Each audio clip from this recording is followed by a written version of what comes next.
자, 이번 강의는 이제 전력 원선도로 갑니다. 자, 전력 원선도를 일단 우리가 살펴볼 때요. 전에 우리가 회로이론에서 회로이론이 상당히 많이 바탕이 됐죠. 자, 복소 전력 우리 공부했었어요. 복소 전력을, 그쵸? PA 이걸 우리가 벡터적으로 생각해 보면, 그쵸? 계산해 보니까 뭐였습니까? VI 뭐 이렇게 생겨서 여기에다가 한쪽에 이렇게 공액 복소수, 공액을 취해 가지고 곱해준 값 이렇게 해서 우리가 이렇게 PA를 구할 수 있었죠. 여기가 바로 유효 전력, 그리고 그렇게 해서 계산한 거 있었죠. 그래서 플러스 J의 Q 형태로 우리가 유효 전력을 얻어내려고 해봤더니 거기에 덩달아서 무효 전력까지도 얻어졌었죠. 이거 회로이론에서 했었던 내용이에요. 그렇지? 이걸 뭐 벡터적으로 본다면 그때 이때의 여기 PA 피상 전력을 우리가 크기를 한번 구해본다면 당연히 뭐 하면 됩니까? 이 두 녀석의 피타고라스 정리 P제곱 플러스 Q제곱 이걸 구해주면 됐죠. 오호, 이 녀석을 자 양변을 한번 제곱을 해봅시다. 이걸 제곱을 하면 그렇죠? 이것도 제곱이 되고요. 절대값이 사라져요. 그게 제곱이 되고요. 또 루트가 사라지니까 이런 형태가 나온다는 거죠. 이거는 여러분들 기억납니까? 우리 고등학교에서 배웠었던 원의 방정식, 그쵸? 이거 있었지. x제곱 플러스 y제곱 r제곱. 이건 어떤 원이냐면 자, 이렇게 xy축이 있을 때 자, 중심이 0,0이고 반지름이 r인 이런 원을 나타내는 원의 방정식이었죠.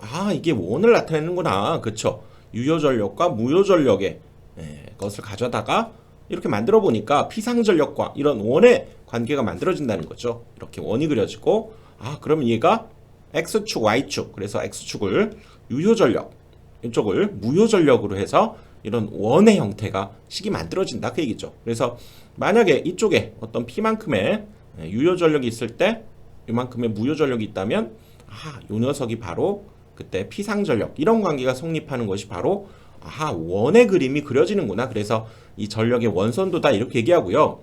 자, 아무튼 이런 형태로 해서 만들어지는데 이것은 사실 매우 복잡해요. 기본은 이런 내용을 가지고 도입이 되었지만 이제 수전단, 송전단 이걸 따져가면서 이걸 설명하기는 굉장히 사실 복잡하고, 자, 시험에 나오는 것 중심으로 이제 생각을 해보면요.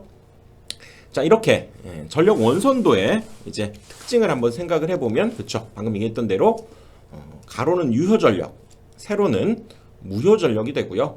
그렇죠? 그리고 이때의 반지름은 우리가 로라고 한다면 얘는 송전단 전압 그리고 수전단 전압의 곱을 B로 나누었네요. 이 B는 4단자 정수 A, B, C, D 요 녀석에서의 B를 뜻해요. 이거 기억합시다. 이 원선도 그림은 이렇게 그려지고요.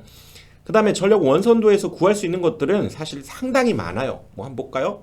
유효 전력, 무효 전력, 그렇죠. 피상 전력 당연히 구할 수 있고, 그 다음에 수전단의 역률, 그 다음에 조상 설비 용량, 전력 손실과 송전 효율, 뭐 우리가 알고 있는 지금까지 공부했던 거 대부분 다 구할 수 있네. 송수전단의 상차각, 그리고 최대 전력, 그 다음에 정태 안정, 극한 전력 이런 것들을 다 구할 수 있는데 이거 다 외우기 곤란하죠. 대부분 다 구할 수 있다. 이렇게 살펴보면 되고요. 이 원선도를 이용해서. 하지만 우리가 시험에서는 주로 구할 수 없는 것, 요걸 구별하는 것이 상당히 중요하기 때문에 요거는 뭐 우리가 알고 있는 거 대부분 구할 수 있고 구할 수 없는 걸 중심으로 기억을 해두는 게 좋죠. 얘는 과도 안정, 극한 전력 얘랑 잘 구분해야 돼요. 그리고 자, 한 가지 더, 코로나 손실 이런 것들은 구할 수 없다는 얘기지. 왜 구할 수 없는 걸 이렇게 썼냐? 시험에서 구할 수 없는 걸 골라라 이렇게 나오니까 이것보다는 요걸 좀 기억하는 것이 더 효과적이다 그 얘기죠. 자, 그 다음은 이제 송전 용량을 결정하는 것으로 가봅니다. 자, 송전 용량 어떻게 할까요? 바로 우리가 3상 전력을 공급할 때, 그렇죠? 최대 얼마까지 보낼 수 있느냐 하는, 즉 여기에 담아낼 수 있는 양이다 그런 의미로 송전 용량이다 이렇게 얘기하죠. 그래서 사실상 여기에 보낼 수 있는 최대 전력이다 이렇게 볼 수 있다는 거죠. 그러면 뭘 고려하면서 즉 무한정 보낼 수는 없잖아요. 어디까지 보낼 수 있느냐를 우리가 고려해야 될 사항은 그쵸, 전선에 허용 전류가 넘어가 버리면, 그쵸, 이 전선에 열이 나고 손실이 생기고, 그쵸, 문제가 생기죠. 허용 전류 중요하죠. 그리고 전로의 전압 강화를 고려해야 하는 가장 중요한 두 가지죠. 전류와 전압. 허용 전류가 얼마냐, 그리고 전압 강화는 어떻게 일어나느냐를 따져서 바로 최대 전력을 결정해야 된다 그 얘기죠. 특히 이제 장거리 송전선로 같은 경우에는 다음과 같은 것을 더 추가적으로 생각하는데요. 송수전단의 전압의 상차각 이런 것을 적당히 해줘야 된다라고 하는 거고, 이것은 우리가 앞에서 수전단 전압, 그 다음에 거기에서 리액턴스에서의 전압 강화 이걸 합해져서 바로 송전단 전압이 이렇게 구해졌던 거 앞에 기억납니까? 이것으로부터 바로 전압 강화 2를 우리가 구했었죠. 뭐였습니까? 삼성에서는 루트 3i의 r 코사인 세타 플러스 x 사인 세타 요거였죠. 요거하고 또 바로 v분의 p에, 그쵸? 얘는 r 플러스 x 탄젠트 세타와 같았다. 이 공식 기억나죠? 그럴 때 그때 요 녀석과 이 전류가 이루는 각이 바로 요 녀석이 역률각이었고요. 그때 이 송전단, 수전단과 이루는 요때의 요각을 델타라고 해서 이 녀석을 상차각이다 그랬었지. 앞에서 이거 공부하면서 요 각 있었어요.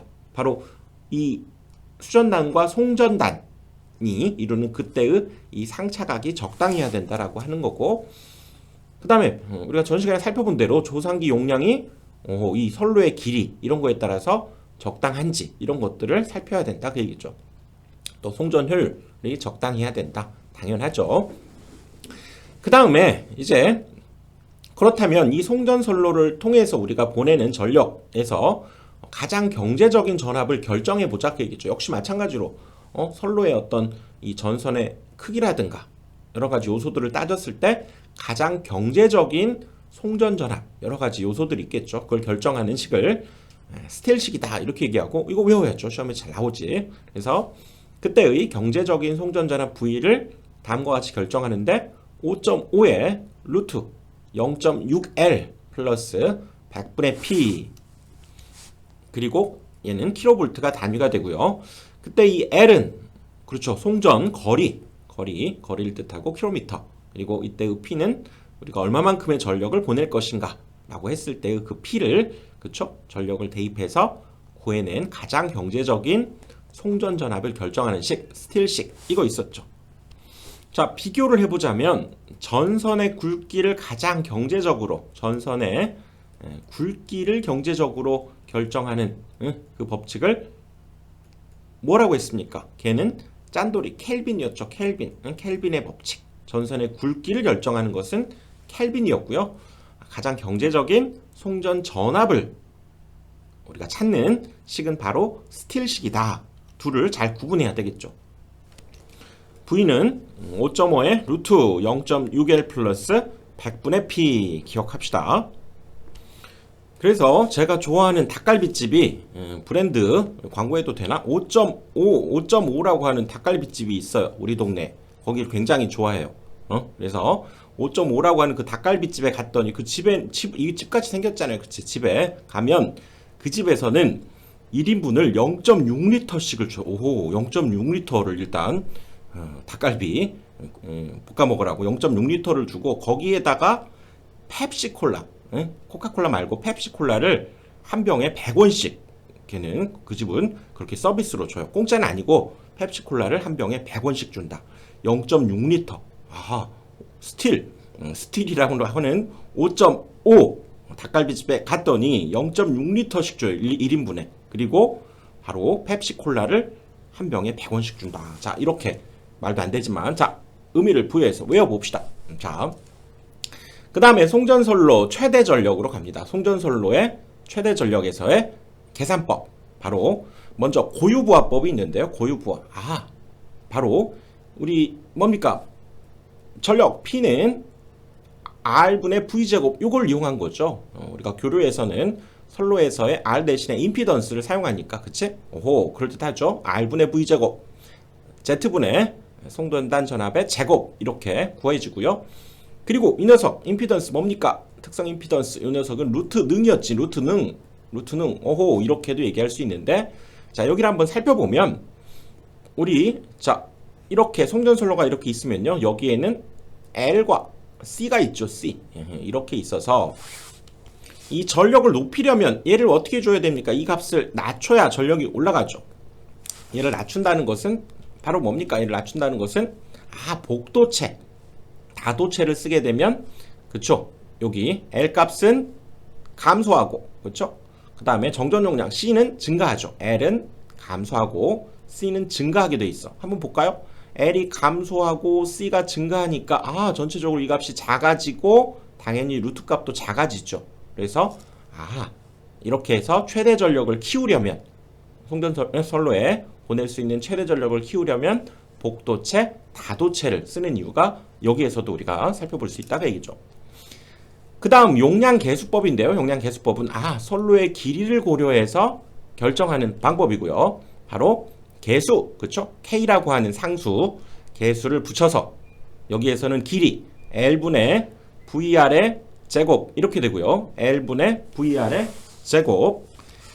이 녀석은 즉 요거 대신에 길이를 고려해서 계수를 붙여주겠다 그 얘기죠. 그래서 이때 K는 송전 용량 계수, K는 송전 용량 계수, 그리고 L은 거리가 되는 거죠. 선로의 길이가 되는 거고요. 그때 이 송전 용량은 다음과 같이 60kV 이내일 때는 계수 K를 600을 쓰고 60에서 140일 때에는 800을 쓰고요. 또 140kV 이상일 때에는 얘가 1200을 쓰는 어떤 계수값을 넣어서 길이와 함께 결정해주는 상당히 이 녀석은 어떻게 보면 계산법이 좀 쉽다 이렇게 볼 수 있죠. 거리만 잘 계산하고 내가 수전 전압을 얼마로 할 것인가 하면 이것만 대입해 주면 되니까. 근데 이 녀석은 이 L과 C 값, 특성 임피던스 이런 것들을 알아봐야 된다 그 얘기죠. 얘보다는 좀 편리하다 그 얘기지. 그 다음에 리액턴스를 이용하는 방법. 이 녀석은 우리가 어디에 살펴봤냐면요. 전기기기에 우리가 동기발전기에서 그쵸 거기에서 출력 거기에서도 살펴본 내용이고요. 이때 X는 리액턴스, 얘는 송전단 전압, 수전단 전압 있고요.